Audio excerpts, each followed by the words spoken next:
Hey YouTube, this is Pink Dragonfly 9. Technically this is my first YouTube video, so bear with me if it seems like she doesn't know what she's doing. So, this video is about NACA. I'm actually scheduled to attend the New York City Achieve the Dream NACA event. If you're not familiar with NACA, NACA is a nonprofit advocacy group, and they work with low to moderate income families to set them up so that they can prepare for and be prepared for and assisted with obtaining their home purchase. So that includes financial counseling, that includes assistance with how to be approved for a mortgage, things of that nature.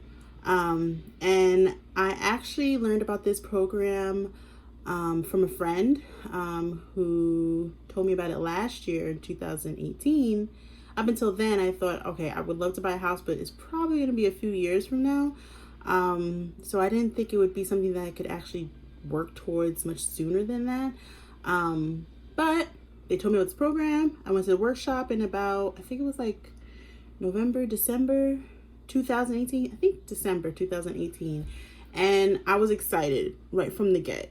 And so after that workshop, I decided to hold off actually moving forward with the process because I was in the process of this thing called the debt snowball plan, and pretty much the idea is you're supposed to pay off all your debt and then move on to the next step. So if you all are familiar with Dave Ramsey, that's where it comes from. And so that was the idea. I was going to pay off all my debt, and then I was going to work towards starting up a down payment for a house. I started about 2 years ago with this. So I paid off medical debt, I paid off credit cards, I paid off everything under the sun. I just combed through each of my finances and paid through all of it. And so now I'm at my student loans. Typically I wouldn't talk about how much my student loans are, but for the sake of being transparent, so I owe about $28,000 in student loans from my undergrad and grad school education. And so I'm working on paying that off. Now, in the Dave Ramsey plan, you're not supposed to go for a house before you've paid off your debt.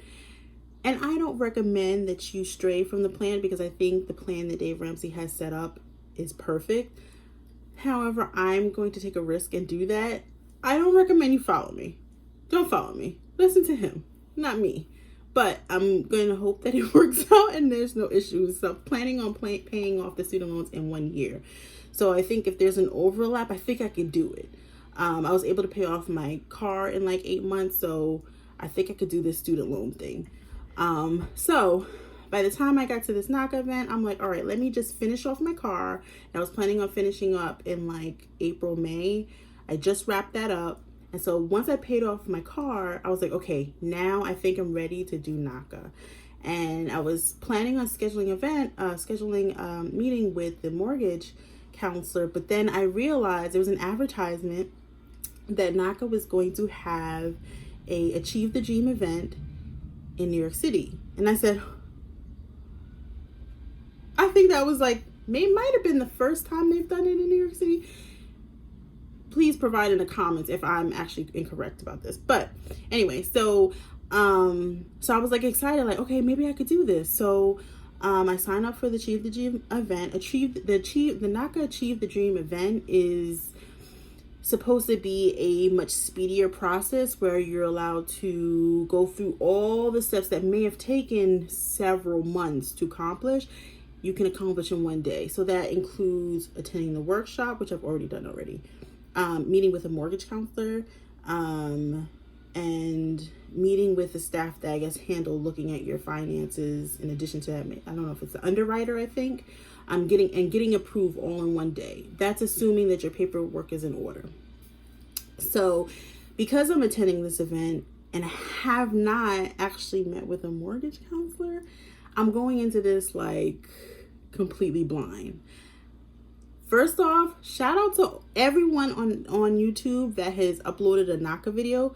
If you've uploaded a NACA video, there is a 99% chance I've watched the video. I have combed through every single video because I don't know what I'm going to walk into. I'm not going in there and having some type of consultation with the mortgage counselor beforehand that says, okay, you're in this direction, you just need a few more things. I'm going in there like by myself, like hoping that I have done what I'm supposed to do.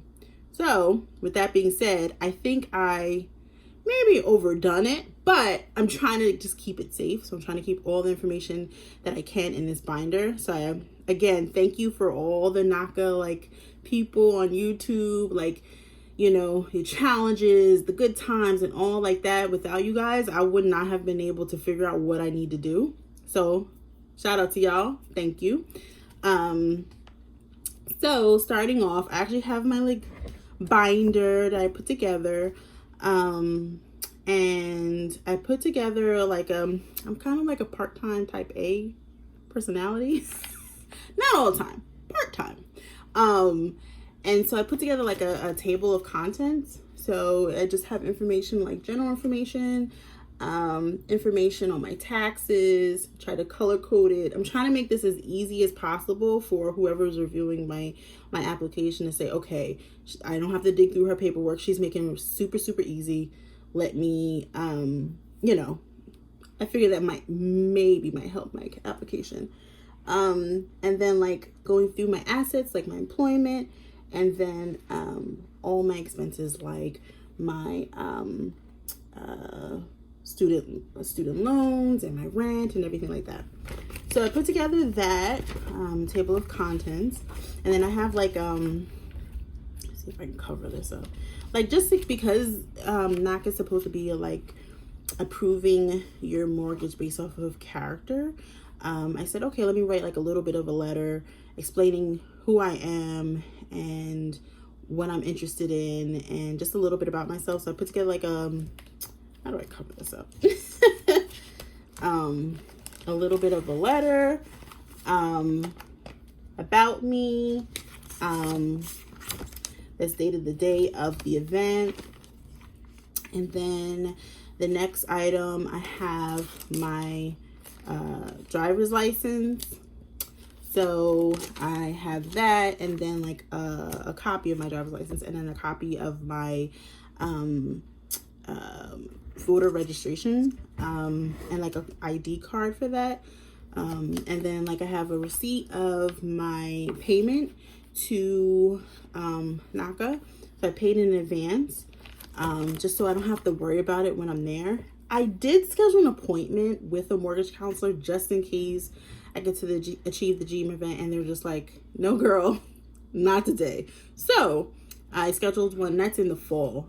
When I called into NACA, apparently they were like, so we're really backed up. The next appointment, and this is, mind you, I called in May. They said the next appointment was in October. They said the New York market is like super, super busy. So that was the next appointment they have. So I was like, okay, well, that's my backup just in case. And then the first part, like I mentioned, taxes, I actually included my W-2s. I'm not going to put that up because I don't be knowing all my business now. My W-2s, I printed out the transcripts for my tax return, for my filing for last year and the year before that, 2018 and 2017.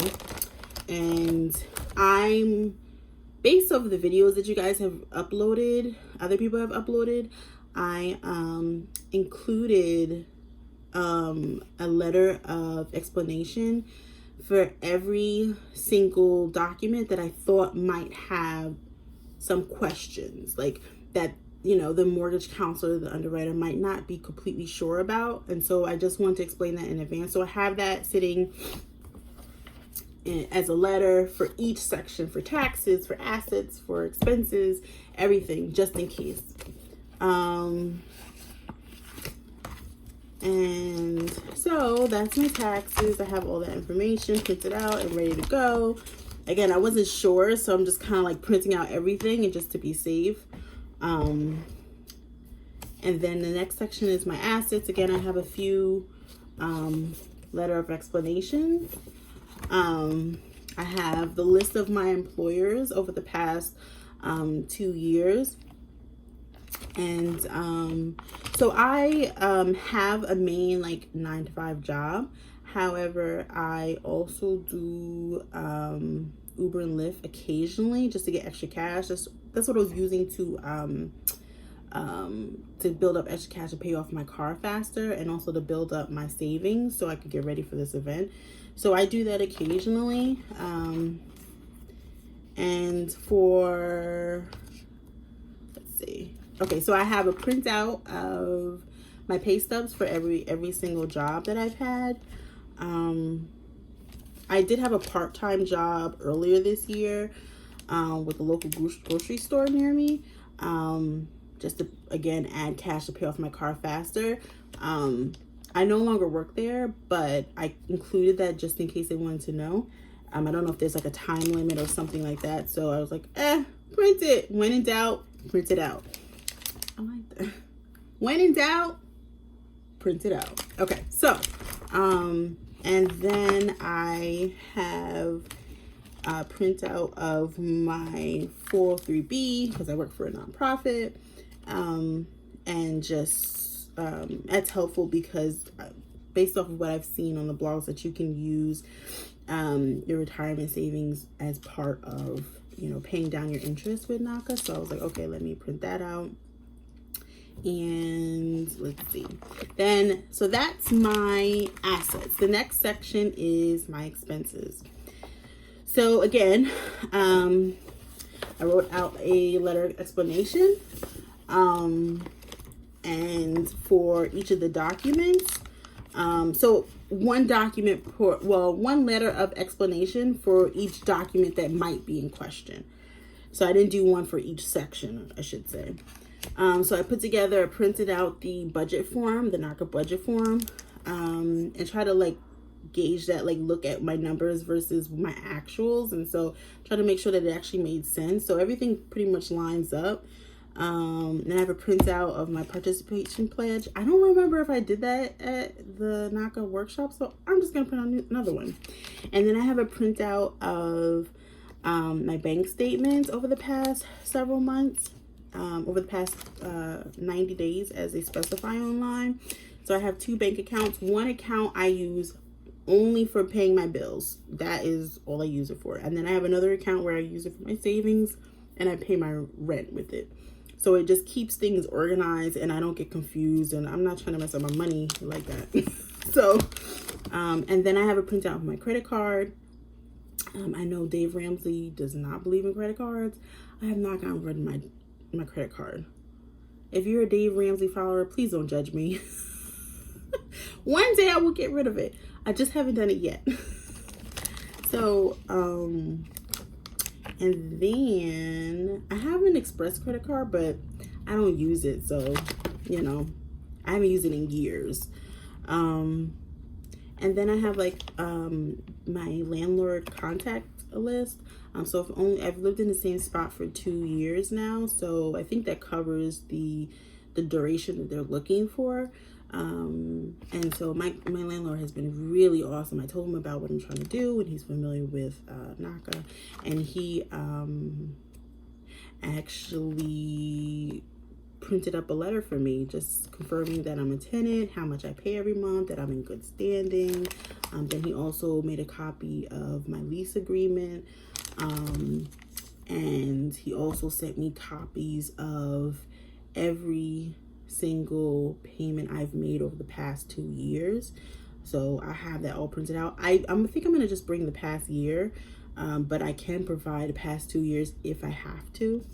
And then I'm also in like taking classes. Like I'm in school to be an urban farmer.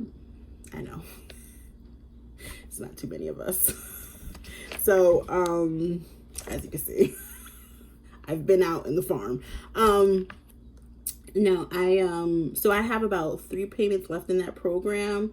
I know I saw online that someone was like, if your payments are less than a year or something like that, they don't count it. But I was like, I don't know. So when in doubt, print it out.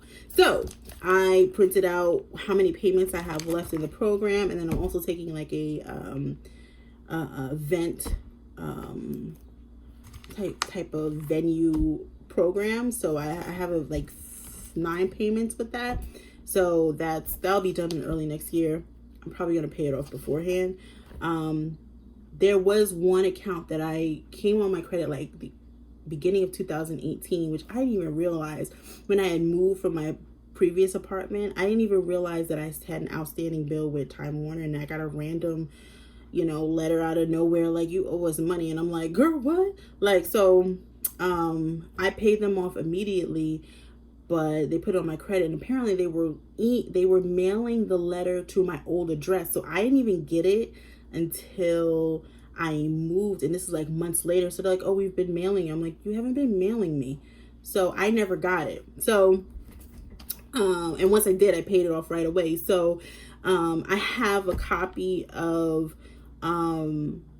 the letter confirming that I paid off the bill, and then I just to be safe, because it was on my credit, so I called in and I told them the situation. I said, you were mailing my old address. I didn't even realize that item was still on my credit. I was like, you were mailing my old address. I don't think this should be on my credit. And they sent me a letter weeks later saying they agree. Like, they took it off my account, or they took it off my credit for all 3 bureaus. I was like, cha-ching. So that was the only item that didn't look too good, even though it was like almost 2 years ago. And then the next item, I have my student loans, and so I have like a list of everything I've paid over the past 6 months, every month, and so they can see what my payments look like. They're the same every month. My student loans are consolidated, so it's pretty easy for me to track it. It's not like multiple loans. And then even though it's not represented in my credit report anymore, I did have a car loan, as I mentioned earlier, and I paid that off quickly. But even though it says 0 balance, I just wanted to just in case, I printed out a letter from the dealer saying that my car is completely paid off and I don't owe anything. And I showed I printed out the schedule for what I was paying every month, so they could see. I know there's this thing called payment shock or whatever. When I tell you guys, all my money was going to paying off this car, so I wasn't saving the way I would normally like to. So, but they can at least see that I can make extra payments. So I'm hoping maybe that might be in my favor. Maybe it might not, but I gotta at least try, right? So that's pretty much it. So I'm going into this, and I'm going into this kind of blind. But I'm hoping that it works in my favor, just printing out everything and trying to be like as open as I possibly can. And hopefully, they see that I'm like, that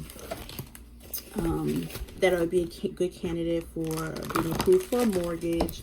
I signed up for the first day of the Achieve the Dream event. I figured it actually starts on a Thursday.